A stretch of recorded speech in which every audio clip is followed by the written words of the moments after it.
Whether you're caring for a spouse who's suffering from memory loss or a parent whose health is rapidly declining, it's important to know services are out there. Creating New Hope is on a mission to inform, educate, and inspire the lives of family caregivers. Join us as we interview industry leaders and experts in the geriatric care space. Our mission is to create hope in the lives of caregivers. Hi everyone, Christine Sevier with Creating New Hope. I just wanted to take this moment to create a quick video and to just check in with folks and make sure that we understand that having a spouse or a parent in a nursing home during this time is not easy. It's even more difficult with lockdowns and heightened fears of your loved one's physical and emotional well-being, especially during the COVID-19 pandemic. Families are feeling anxious and helpless, especially if they visited their loved one's care community regularly and they can no longer do that.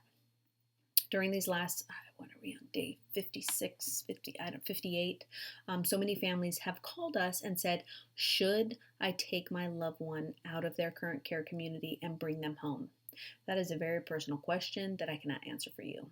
However, I can give you the appropriate questions to ask yourself and to ask your loved one's administrator should you feel uneasy about their current care that they're receiving inside their care community. So, if you decide to bring your loved one home, please make sure that you have an in-depth care plan established before you even do that. Ask yourself, can you handle your loved one's current needs? If your loved one has dementia, is the environment set up safe, secure, so you won't have to worry about them walking out the door or leaving your home when you're sleeping? Can you physically ambulate them should they lose mobility? I'll tell you a quick story. When my grandmother was later on in her Alzheimer's disease, and one day she just wasn't able to stand up anymore. It literally happened overnight. I tried to change her while she was completely bedridden in her bed. Well, we had a hospital bed at that time, but I tried to change her. I thought, certainly I can handle this.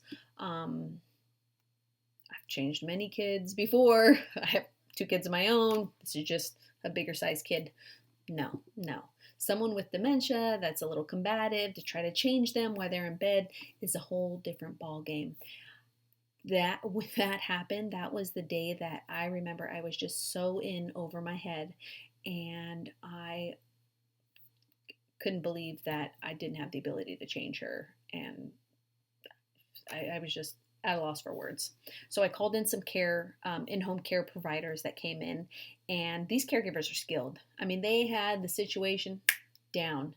They basically coached me how to bring my grandmother to the bed rail, grab onto the bed rail, put the clean brief underneath her before taking off the dirty one, use a pull sheet, and was able to move her around so easily. And I was just amazed at their skill set to do something like that. So if you don't have that skill set to change your loved one while they're in a bed, get it first, or get a caregiver to come in and help you and maybe coach you during a couple days or 2 how to ambulate someone who loses mobility, because it's not easy.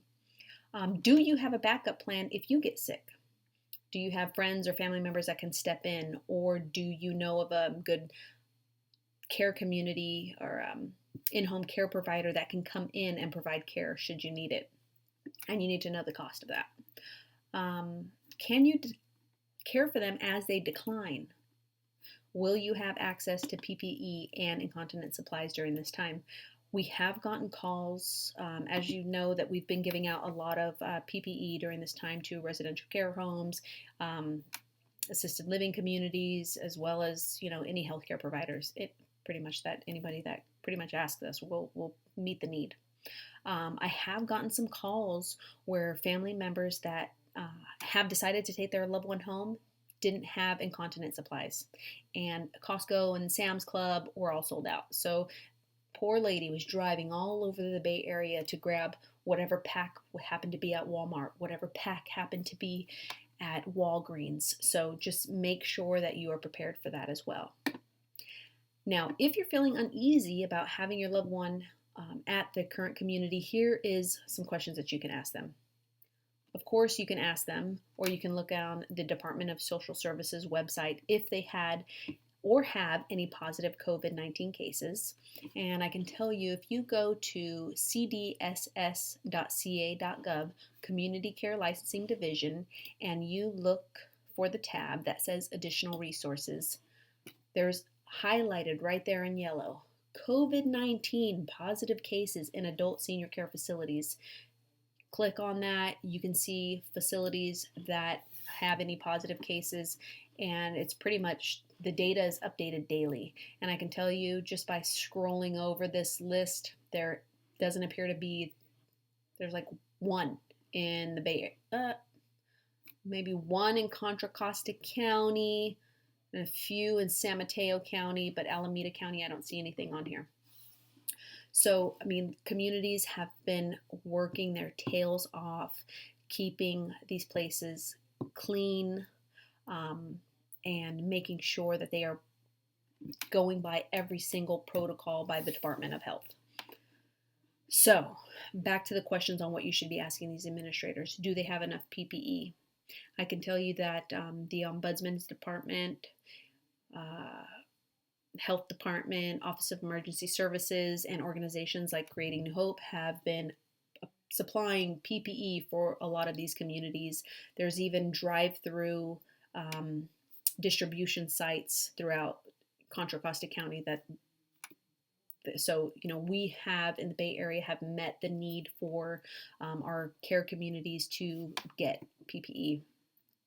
Another question that you might want to ask the administrator are residents getting exercise? What kind of activities do they have going on in these communities?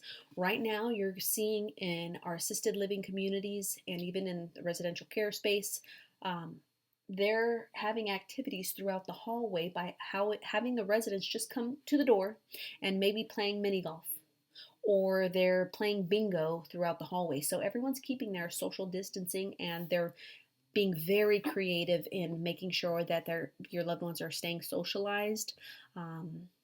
They're creating opportunities for your loved ones to maybe have like a garden visit where they're looking out the back door and they see their loved one outside in the backyard where they're not having that they're having that face-to-face interaction, but they're still keeping that social distancing, and there's big sliding glass door right there. They're also setting up a lot of Zoom and FaceTime calls with family members, and they're only allowing essential visitors in because that is one of the mandates that has come down from community care licensing. So essential. Who is essential? Essential is maybe your hospice nurse and doctors. Right now, you cannot visit any care community during this pandemic. The only people that are allowed to get in these communities are, like I said, essential visitors, which are, medical people, hospice, and if your loved one is passing, and maybe they'll allow one person to sit bedside if you have a loved one that's on hospice and passing. So I know that these are anxious times, but with each passing day, I can assure you that community care licensing, the Ombudsman Department, the County Health Department, everyone has rallied around senior care communities, and it's amazing to see how we are protecting our seniors and our most vulnerable population during this pandemic. If you have any questions, or maybe you're in a situation where you absolutely cannot care for your loved one right now, or maybe you need help with an in-home care provider, please give us a call. You can reach us at 1-877-390-HOPE. Be well.